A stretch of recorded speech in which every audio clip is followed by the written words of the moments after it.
Kiranya kasih karunia dan damai sejahtera dari Allah Bapa kita dan dari Tuhan kita Yesus Kristus menyertai Anda. Saya Bob Defense, Anda sedang mendengarkan Renungan Sore edisi Rabu 31 Agustus 2022. Kita melanjutkan pembacaan Roma. Kali ini ayat yang ke-6 dari Roma 1. Kamu juga termasuk di antara mereka kamu yang telah dipanggil menjadi milik Kristus. Kita berdoa. Bapa, tolong kami agar kami merenungkan firman Tuhan. Berikan kami terang Tuhan, agar kami diterangi demi Kristus. Amin. Roma pasal 1, Paulus membuka suratnya dengan meyakinkan para pembacanya bahwa Paulus bukanlah menulis ini dari idenya sendiri, melainkan dia, Paulus, terikat dengan Yesus Kristus. Paulus menjadi hamba, dipanggil, dikuduskan, diutus. Sehingga inisiatif surat ini bukan berasal dari Paulus, tetapi dari Yesus Kristus. Isinya juga berasal dari Yesus Kristus, karena Paulus tidak menuliskannya menurut idenya sendiri. Dan tulisan ini adalah tentang Injil. Injil yang sudah dijanjikan sebelumnya. Injil yang sudah direncanakan. Ini berarti tulisan Injil ini bukan tulisan yang baru dibuat pada waktu zaman Paulus, karena Injil ini sendiri sudah dijanjikan ratusan tahun sebelumnya.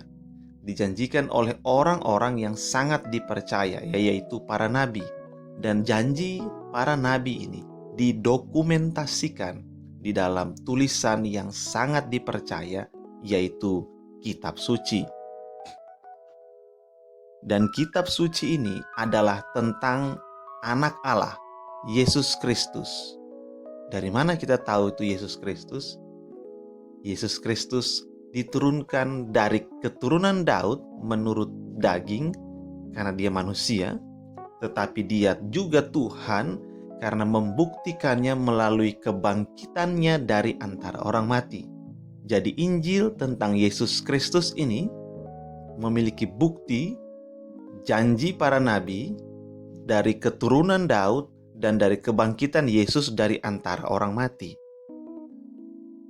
Dan dengan Injil ini, dengan Yesus Kristus sebagai Tuhan, Paulus menerima jabatan rasulnya, yaitu diutus tadi.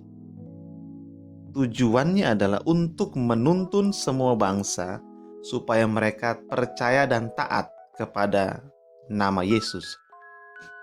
Artinya Yesus adalah Tuhan dan Paulus hamba Tuhan, dan kita semua bangsa harus percaya dan taat kepada namanya ketika kita mendengarkan Injil. Dan hari ini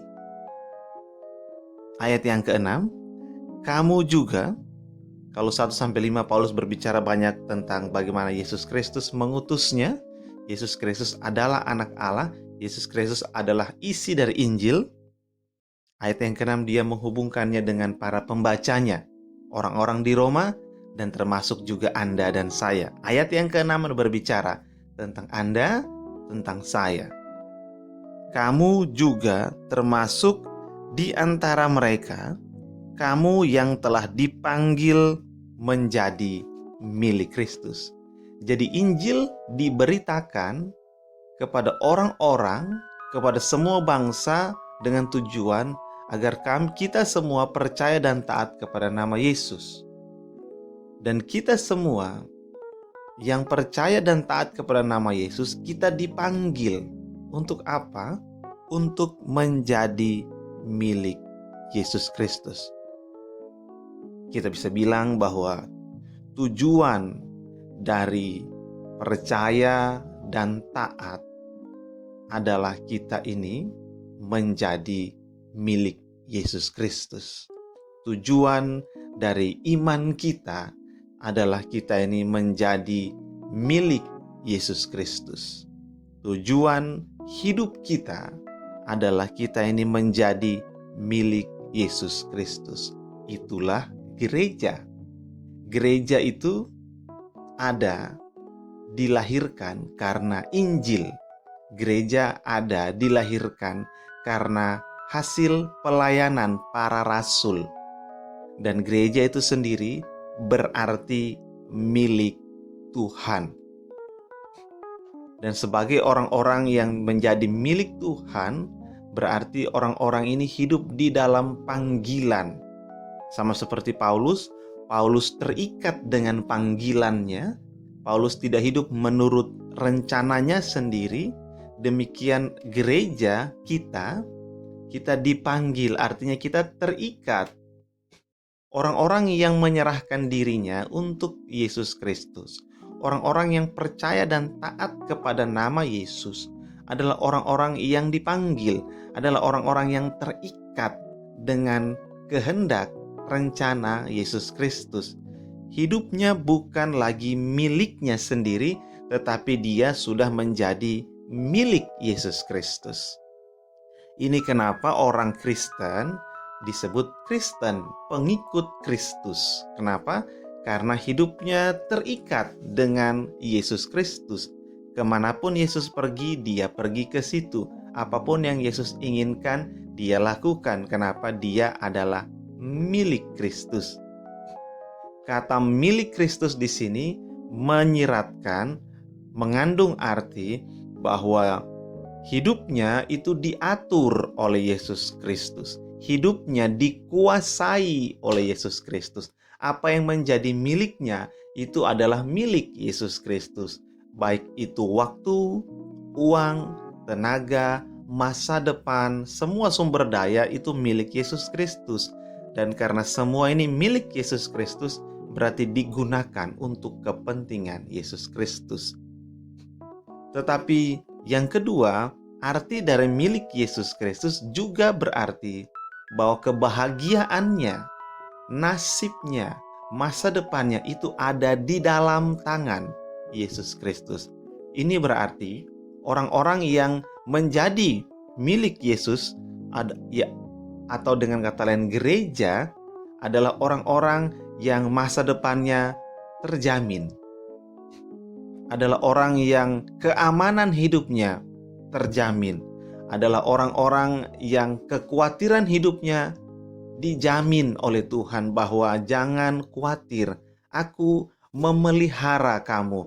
Jangan khawatir, aku melindungi kamu. Jangan khawatir, aku mengarahkan hidupmu ke jalan damai sejahtera.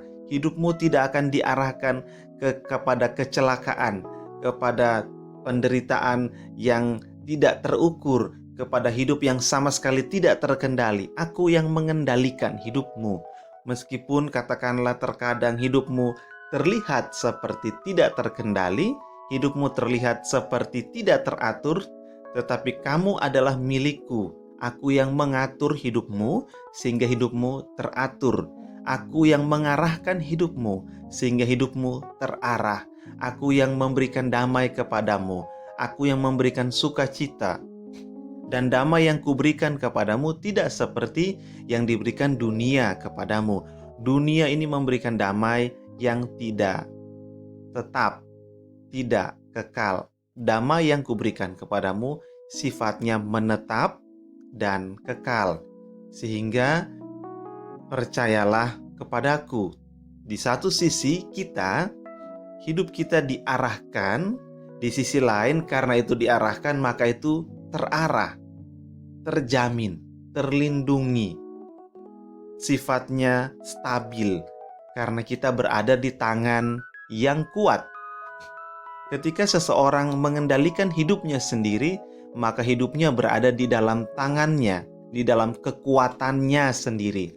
Tetapi ketika kita menjadi milik Kristus, hidup kita dikendalikan oleh Yesus Kristus, kita berada di dalam tangan yang kuat, di dalam tangan yang tepat, di dalam tangan yang aman.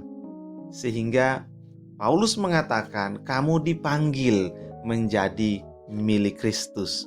Mari kita hidup di dalam panggilan untuk menjadi milik Kristus. Memuliakan Allah di dalam Yesus Kristus. Amin. Kita berdoa. Terima kasih Tuhan untuk firman Tuhan pada renungan sore ini. Kami bersyukur pada Tuhan. Pujilah Engkau demi Kristus. Amin. Sejahtera dari Allah Bapa kita dan kasih karunia darinya menyertai Anda dan orang-orang yang Anda kasihi.